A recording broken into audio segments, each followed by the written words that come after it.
Quand on observe cette image, on saisit tout de suite le problème.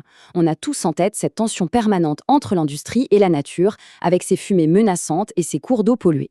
Mais concrètement, quand la pollution détruit un écosystème en temps réel, comment fait-on pour réparer ça? Eh bien, pendant très longtemps, le droit était complètement démuni face à cette question. C'est là qu'intervient une notion juridique absolument fascinante que nous allons décrypter aujourd'hui, le préjudice écologique.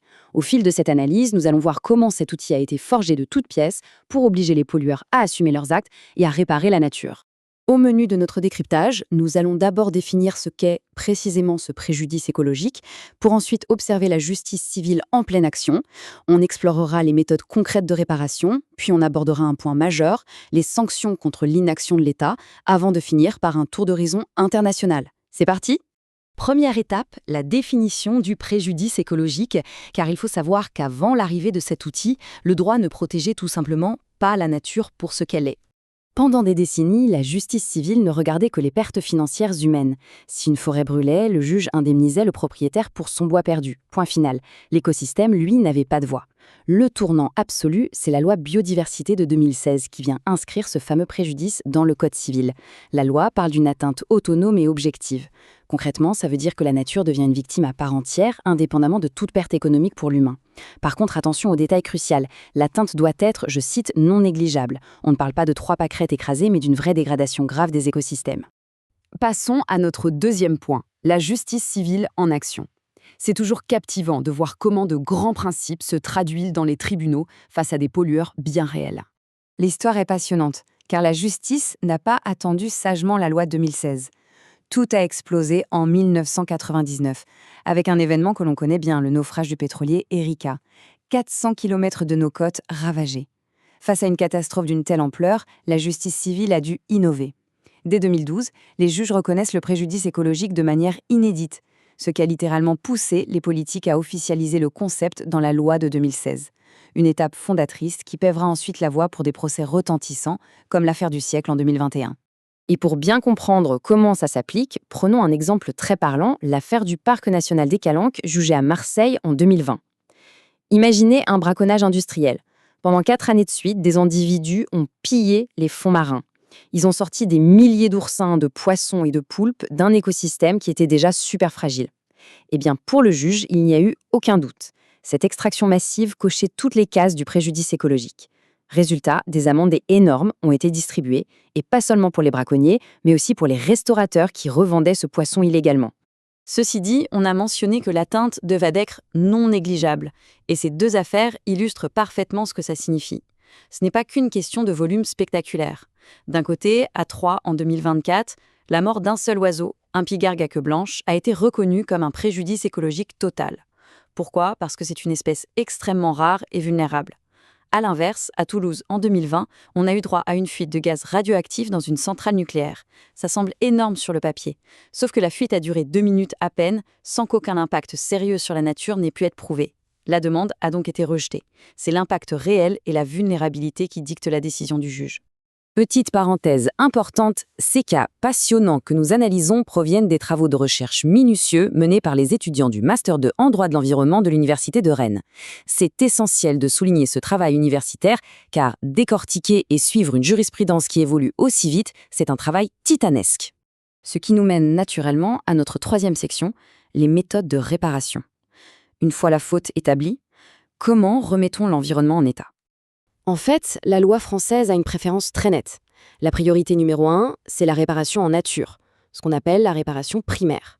L'idée est simple, on oblige le responsable à restaurer physiquement le milieu pour le remettre exactement comme il l'a trouvé. Mais soyons réalistes, envoyer des braconniers ou des pollueurs bricolés dans un écosystème détruit, ça peut vite virer à la catastrophe. Quand c'est techniquement impossible ou trop risqué, le juge se tourne alors vers la réparation pécuniaire. Les pollueurs payent des dommages et intérêts, mais attention, cet argent ne disparaît pas dans la nature, sans jeu de mots, il est strictement fléché vers des associations ou des organismes experts chargés de restaurer l'environnement. Et c'est là qu'on rentre dans la science pure. Comment chiffrer l'inestimable ? Retournons dans les Calanques. Pour fixer une amende de plus de 350 000 €, les juges ont utilisé une méthode ultra précise.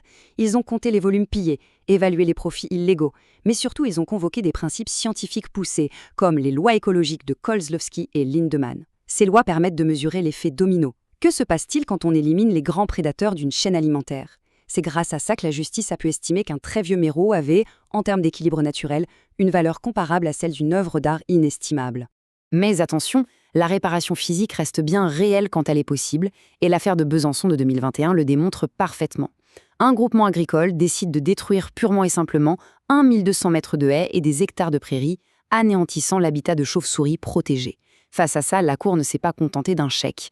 Elle a exigé une replantation totale des haies. Et pour être absolument certaine d'être obéie, elle a collé une astreinte de 50 € par jour de retard. Les tribunaux savent se montrer très persuasifs. On passe à notre 4e point, et là, on change d'échelle. Sanctionner l'inaction de l'État. Que se passe-t-il quand ce sont les pouvoirs publics qui ne respectent pas l'environnement? On a tous ce chiffre vertigineux sous les yeux, 61 millions. Ce n'est pas un budget, c'est 61 millions de tonnes d'équivalent CO2 que l'État français a émis en trop en violant ses propres objectifs climatiques sur une période de quelques années. Et ce dépassement massif, c'est exactement ce qui a allumé la mèche d'une révolution juridique. C'est ce qui a mené à cette déclaration retentissante du tribunal administratif de Paris lors de l'affaire du siècle. En affirmant clairement qu'un tel surplus d'émissions de gaz à effet de serre est un préjudice écologique dont la réparation incombe à l'État, la justice a opéré un changement de paradigme hallucinant. En gros, rater ses objectifs climatiques n'est plus juste une mauvaise note politique, c'est devenu une véritable faute légale qui nécessite réparation. Et ce qui est d'autant plus fascinant, c'est que cette logique s'est propagée comme une traînée de poudre. Le climat n'est plus le seul sujet. En 2023, la justice a condamné l'État pour son inaction sur la réduction des pesticides, causant la contamination des sols et de l'eau.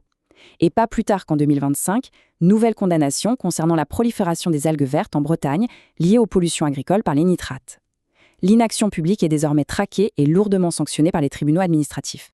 5e et dernier point de notre analyse, les perspectives internationales. Parce que oui, la France n'est pas seule dans cette bataille juridique. En regardant comment d'autres pays ont réagi, on remarque une dynamique assez dramatique, mais universelle. Les lois les plus fortes naissent souvent de désastres absolus.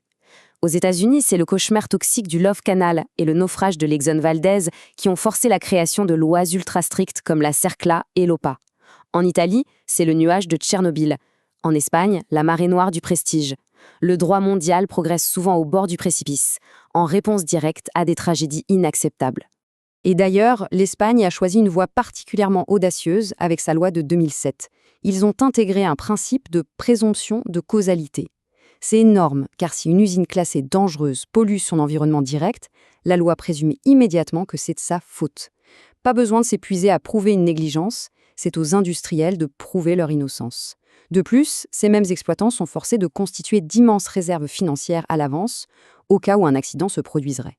Bien sûr, face à des outils aussi puissants, la justice reste sur ses gardes pour éviter que ça ne devienne n'importe quoi.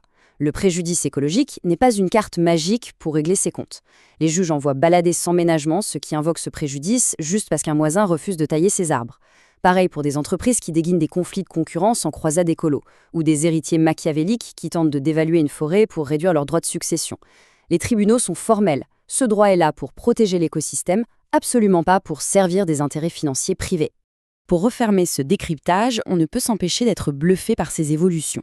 La notion de préjudice écologique a transformé la justice et commence à tenir les vrais responsables, qu'ils soient privés ou publics, face à leurs obligations. Mais une interrogation fondamentale s'impose à nous tous. Face à un déclin écologique mondial qui s'accélère, ces formidables outils juridiques agissent-ils assez vite ? Le rythme des tribunaux, avec ses enquêtes, ses appels et ses expertises, peut-il vraiment s'aligner sur l'urgence brûlante de la nature ? Voilà une réflexion bien vertigineuse qui nous pousse à repenser notre rapport au vivant. C'est tout pour cette explication de texte. J'espère que ce plongeon au cœur du droit de l'environnement vous aura autant passionné que moi.